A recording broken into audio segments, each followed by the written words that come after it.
तर ऐक ना, आता हे वर्षाचा शेवटचा दिवस आहे 2025चा. तर हे वर्ष कसं गेलं तुझ्यासाठी?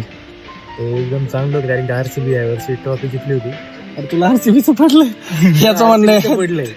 आरसीबी जिंकली त्याच्यामुळे त्याच्यासाठी हे वर्ष खूप छान गेलंय. RCB fan.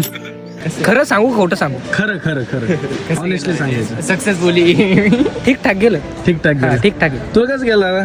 ठीकठाकच गेलं, काही चांगलं नाही गेलं. दीदी तुला कसं गेलं? मला पण चांगलं गेलं. चांगलं गेलं ना? तुला कसं गेलं? चांगलं होतं. चांगलं होतं ना? केलं तसं बरं गेलं आता. बरं गेलं. हा. दादा तुला कसं गेलं?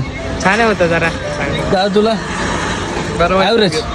2025 कसं गेलं?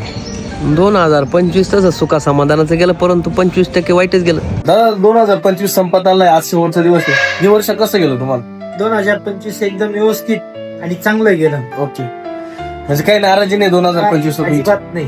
ओके, पुढच्या भावी वाटचालीसाठी तुम्हाला खूप खूप शुभेच्छा. 2025 हे वर्ष अगदी आनंदात गेलं. ओके.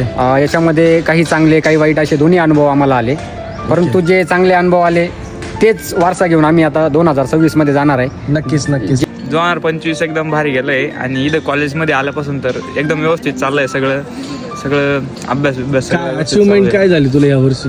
ही अचिव्हमेंट झाली आहे.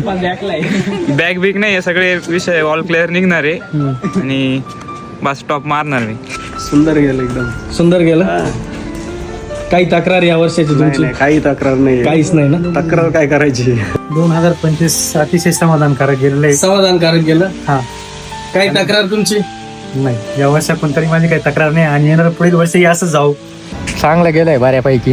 तुला कसं गेलं रे? एकदम ओके गेलंय, चांगलं गेलं. एकदम ओके. 2025 माझ्यासाठी चांगलंच म्हणावं लागेल, कारण का ज्यावेळेस 2025 चालू केलं त्यावेळेस मी ब्लॉगिंग चालू केले, त्याच्यामुळे माझ्यासाठी ही अचिव्हमेंट मोठी आहे. काहीतरी नवीन केलं मी.